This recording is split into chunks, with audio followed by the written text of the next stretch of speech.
Assalamualaikum warahmatullahi wabarakatuh. Halo teman-teman semua, kami dari kelompok 2 yang beranggotakan 1. Lisa Margaretna, NIM 215231207.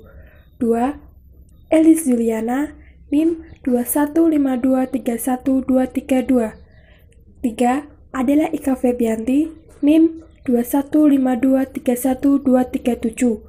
4. Dewi Indah Astari, NIM 215231238.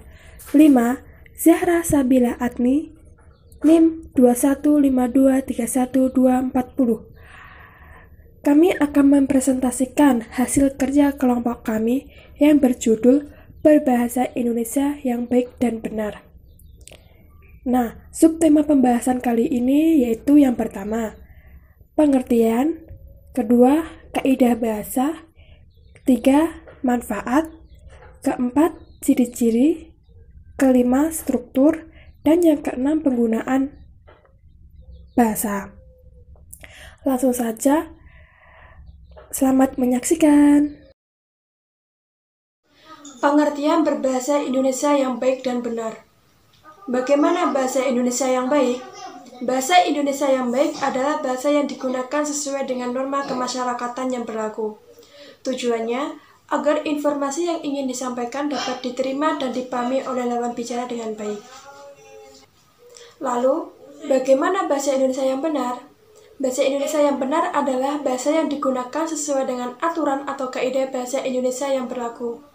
Bahasa yang benar mengacu pada penggunaan bahasa pada situasi formal yang menuntut penggunaan bahasa Indonesia yang bagus. Jadi, berbahasa Indonesia yang baik dan benar adalah pemakaian ragam bahasa yang serasi dengan sasarannya dan mengikuti kaidah bahasa yang benar. Kaidah bahasa meliputi yang pertama, tata bunyi atau fonologi. Kita telah menerima bunyi F, V, dan Z. Oleh karena itu, kata-kata yang benar adalah fajar, fakir dalam kurung miskin, variabel, vitamin, zakat, zebra. Bukan pajar, pakir, variabel, vitamin, zakat, zebra. Selanjutnya, kaidah bahasa berikutnya kosakata. Pada aspek kosakata, daripada kata-kata seperti bilang, kasih, entar, dan udah lebih baik dipakai berkata atau mengatakan, memberi, sebentar, dan sudah. Selanjutnya, tata bahasa atau kata dan kalimat. Pada aspek tata bahasa mengenai bentuk kata, misalnya, bentuk yang benar adalah ubah, mencari, terdesak, mengebut, tegakkan, dan pertanggungjawaban. Bukan obah atau robah atau rubah, nyari, kedesak, ngebut, tegakkan, dan pertanggungan jawab. Selanjutnya, makna. Makna kata bisa mengalami perubahan yang disebabkan oleh penggunaannya dalam kalimat, serta situasi penggunaannya. Contohnya, yang pertama, Al-Islami termasuk anak pintar dalam kurung pandai di sekolahnya. Contoh yang kedua, cobalah bertanya kepada orang pintar atau dukun untuk penyakitmu itu. Selanjutnya, kaidah bahasa yang terakhir, ejaan. Ejaan adalah keseluruhan peraturan tentang bagaimana menggunakan lambang-lambang bunyi bahasa dan bagaimana hubungan antara lambang-lambang tersebut dalam kurung pemisahan dan penggabungannya. Secara teknis, kaidah ejaan dan tanda baca adalah aturan-aturan mengenai penulisan huruf, penulisan kata, dan penulisan tanda baca. Manfaat berbahasa Indonesia yang baik dan benar yaitu 1. Bahasa Indonesia akan tetap lestari. 2. Meningkatkan rasa nasionalisme. 3. Mempermudah komunikasi antar suku. 4. Mencerminkan pribadi yang baik. Selanjutnya adalah ciri-ciri bahasa Indonesia yang baik dan benar. Yang pertama, penggunaan kaidah tata bahasa normatif, yakni dengan penerapan pola kalimat yang baku. Contoh kalimatnya adalah acara itu sedang kami ikuti dan bukan acara itu kami sedang ikuti. Yang kedua, penggunaan kata-kata baku. Contohnya, cantik sekali, bukan cantik banget. Lalu uang, bukan duit. Serta tidak semudah itu, bukan enggak semudah itu. Yang ketiga adalah penggunaan ejaan resmi dalam ragam tulis. Ejaan yang kini berlaku dalam bahasa Indonesia adalah ejaan yang disempurnakan atau EYD. Bahasa baku harus mengikuti aturan itu. Yang keempat adalah penggunaan lafal baku dalam ragam lisan. Meskipun hingga saat ini belum ada lafal baku yang sudah ditetapkan secara umum, dapat dikatakan bahwa lafal baku adalah lafal yang bebas dari ciri-ciri lafal dialek setempat atau bahasa daerah. Contohnya, kamu bukan kamyu, habis bukan abis, kali bukan keles, kalau bukan kalo, tidak bukan enggak. Lalu selanjutnya, penggunaan kalimat secara efektif. Di luar pendapat umum yang mengatakan bahwa bahasa Indonesia itu bertele-tele, bahasa baku sebenarnya mengharuskan komunikasi efektif. Itu pesan pembicara atau penulis harus diterima oleh pendengar atau pembaca persis sesuai maksud aslinya. Struktur bahasa Indonesia yang baik dan benar. A. Pengertian. Struktur kalimat adalah pola atau unsur untuk membentuk komponen kata menjadi kalimat yang benar dan sesuai penulisan dalam bahasa Indonesia. Untuk penggunaan kalimat efektif, ada 4 komponen struktur tetap, yaitu subjek, predikat, objek, dan keterangan, atau lebih dikenal dengan singkatan SPOK. Yang pertama, subjek. Subjek merupakan komponen paling awal atau berada di posisi depan pada sebuah kalimat. Subjek ini bisa berupa kata atau frasa benda yang berfungsi sebagai pokok pembicaraan. Yang kedua, predikat. Predikat merupakan unsur yang menjelaskan suatu subjek yang sedang dibicarakan. Predikat umumnya memuat kata kerja yang bisa bersifat aktif maupun pasif. Karena berisi kata kerja, pada umumnya kata tersebut menjelaskan pekerjaan yang sedang dilakukan oleh subjek. Yang ketiga, objek. Objek adalah bagian kalimat yang langsung dikenai tindakan predikat.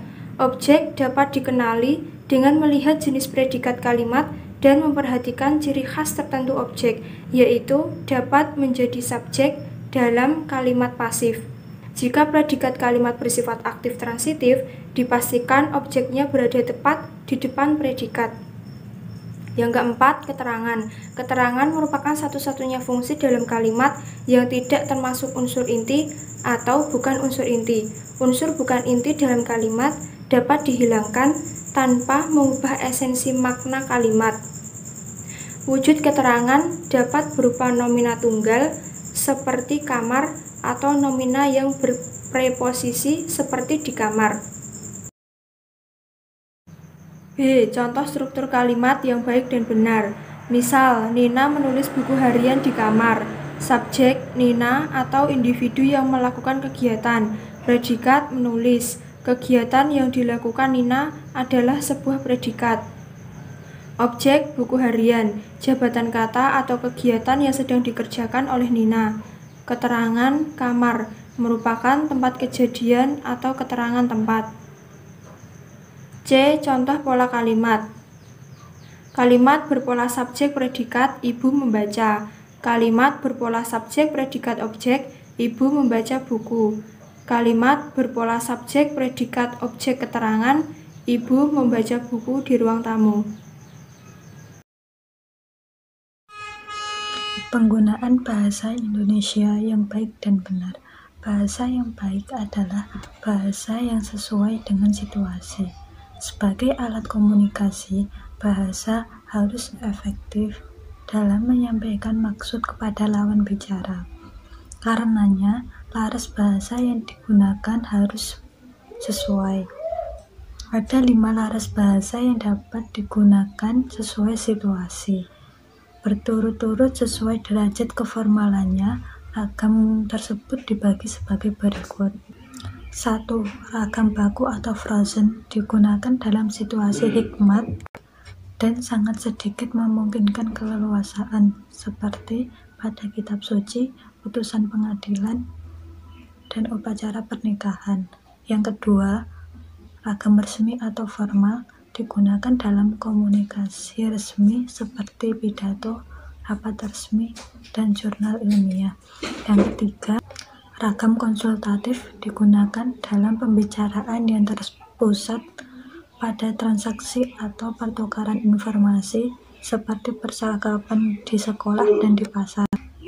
Yang keempat, ragam santai atau kasual digunakan pada situasi yang tidak resmi dan orang yang belum mengenal dengan akrab. Yang kelima, ragam akrab atau intimate digunakan oleh orang yang memiliki hubungan akrab dan intim. Bu, kopinya 1, gulanya dikit aja. Pakai susu. Nggak usah. Ibu, berapa harga 1 kilogram daging sapi? 100.000, Bu. Bolehkah saya menawar 85.000? Maaf, Bu, tidak bisa. Kami belum dapat memberi keputusan karena kami harus melaporkan terlebih dahulu masalah itu kepada pimpinan. Kalau begitu, kami akan menunggu keputusan dari tim Ibu. Permisi, Bu, saya ingin bertanya mengenai tugas minggu lalu, karena saya belum mendapat konfirmasi dari Ibu.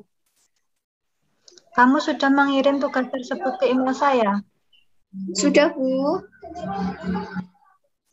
Baiklah, nanti saya periksa kembali. Terima kasih, Bu. Kesimpulan, bahasa merupakan unsur yang sangat penting dalam berkomunikasi, yaitu sebagai alat komunikasi yang paling utama. Untuk itu, sangat dianjurkan supaya masyarakat menggunakan bahasa Indonesia yang baik dan benar. Berbahasa yang baik dan benar dapat diartikan sebagai pemakaian ragam bahasa yang serasi dengan sasarannya dan yang mengikuti kaidah bahasa yang berlaku. Manfaat yang kita peroleh dari penggunaan bahasa Indonesia yang baik dan benar adalah mempermudah dalam berkomunikasi dan dapat mempermudah dalam beradaptasi di lingkungan masyarakat. Demikianlah presentasi dari kelompok kami. Semoga bermanfaat bagi teman-teman semua. Jangan lupa tetap patuhi protokol kesehatan dimanapun kalian berada. Dan jangan lupa untuk like, comment, and subscribe channel YouTube ini. Sekian dari kelompok kami. Mohon maaf bila ada kekurangan dalam penyampaian materi.